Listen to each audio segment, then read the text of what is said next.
Hello, listeners.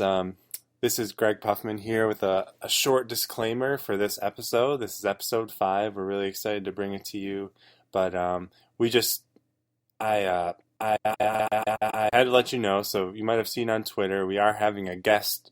We were having a guest on tonight's podcast, and about 20 minutes after the recording, we got a long email asking us to completely remove this person's voice and any comments from the podcast. So there were a couple of reasons for it. I'm not going to go into it right now. Basically, we thought there was still a lot of good information in here, and so we still want to bring it to you. And we also just don't have another time to meet this week. Hello! Hello! Hi, listeners! Oh. Hold on, stop the music. He doesn't like that. Okay. Hi, listeners. This is We Just Quit Our Job, the podcast where we bring you all the tips and tricks, tips and strategies to quitting your 9-to-5 job, tips and starting a lifestyle business. And we've got a really special episode for you, which got here. He makes money on the internet using the blockchain and TCP/IP protocols and all sorts of interesting stuff that he's going to explain to you. So say hello to our listeners. Anyways, I do want to apologize for, I know my sound quality is always bad, but this time it's especially so. My utilities were canceled, so I'm using the Wi-Fi at a Denny's parking lot. I don't know if Warren Buffett ever did have to use the Wi-Fi at a Denny's parking lot, but it sounds like the sort of thing he'd do. So I read articles all the time about entrepreneurs and just kind of the journey that they had to go through to get where they are. And a lot of times that does involve some pretty intense poverty. So I think you're not alone, Ted. Yeah, and you have to make, you have to always make decisions about what's the best thing to spend money on. I decided it was my life coach. He's the one who introduced this, actually. So yeah, let's get into it. Yeah. We're just going to go straight into tips and tricks, and then we're going to have an exciting interview with. So for and any new listeners, tips and tricks, Ted and I just talk about our favorite tip or trick from the week. Mine is a tip, and it's called the shot clock. And kind of like the rock clock. All right. Yeah, it's like the rock clock, but this is actually a wearable. So it's something that you put around your wrist, and you go to sleep as normal. And instead of setting an alarm clock, you kind of punch a time into this shot clock. Basically, it's a 3-tier system. Nice. The first tier is just kind of a gentle vibration on your wrist, and that's the first attempt to wake you up.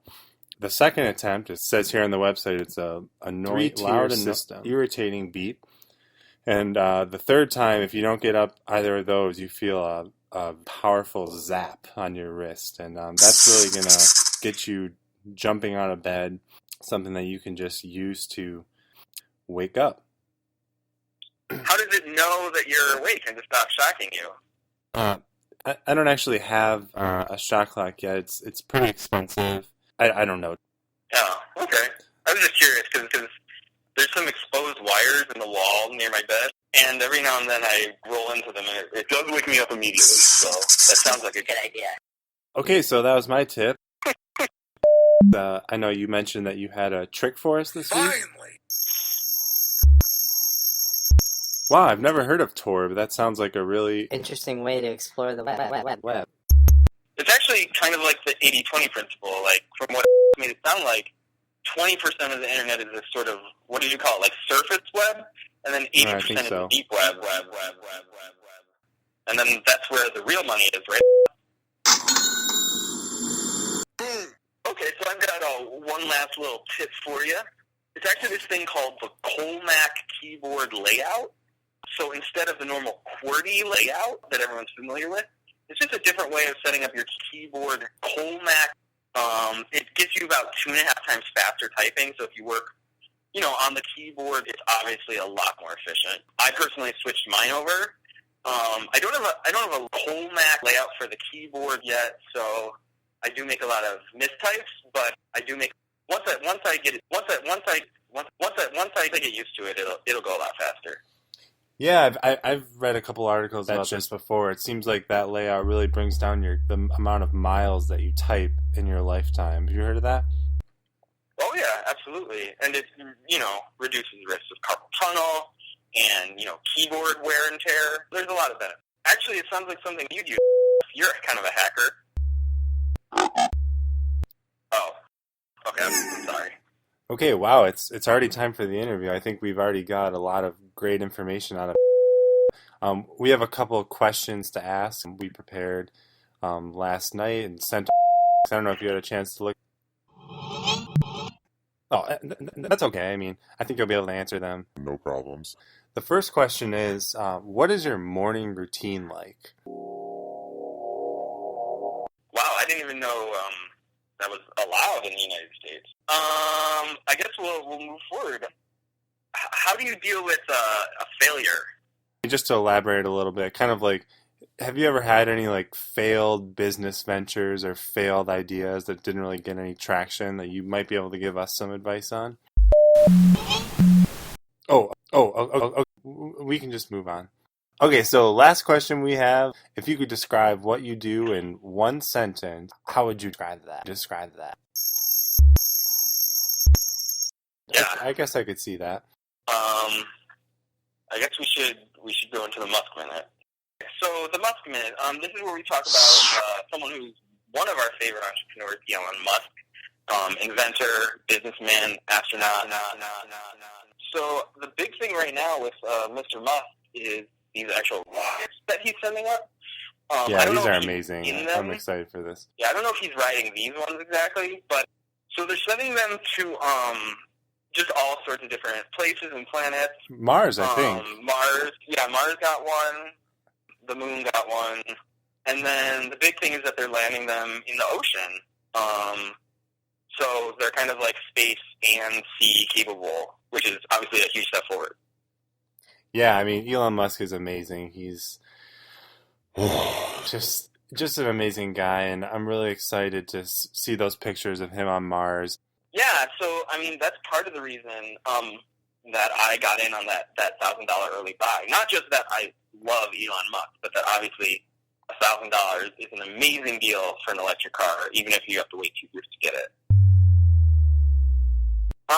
No, I don't think that's how it works. Yeah, I think Ted checked into that. Are you sure? Oh my God. Well, I mean, like I mentioned last episode, Ted, I really think that we're both going to be able to afford Teslas in a couple of years. These are the best cars that money can. They're so secure. They have a lot of great auto driving features already. Wow, I guess I just didn't realize how vulnerable Teslas were. Hacking. I'm looking at the notes you sent me, Greg. I didn't really get a chance to read them until like 10 minutes before this. I guess there's a new segment called 4 Hour Power where we talk about the 4-hour work week or something. No, it's we talk about things that we tried to do that week in 4 hours. So kind of in the spirit of Tim Ferriss. I get it, but yeah. I wish you had told me because I had a lot of free time this week because I'm not working. So. Well, I thought I did tell you. I mean, did you check your spam? No, I didn't check my spam. So. Well, yeah, you should always check your spam. So. Actually, according to your spam, you should basically never open any spam. We're just gonna cut that. This week, I kind of put a fun spin on the 4-hour power challenge, and I decided to try to read the 4 hours, a work week in 4 hours. And while I didn't make it all the way through, I definitely got a lot of good stuff that I didn't get the first 8 times that I read the book. And I wrote it all down, and I'll definitely be trying the challenge again. And I'll do something too for this segment for next week. Did you get my email earlier this week about the 4-hour power? Okay, that's fine. Well, I just want to thank you for being such a great guest. I think we've definitely learned a lot from everything you've had to say. So, Yeah. This is your man Ted Zepp. Greg and Puffman. Go quit. Oh, sorry. Go quit. Go quit your job.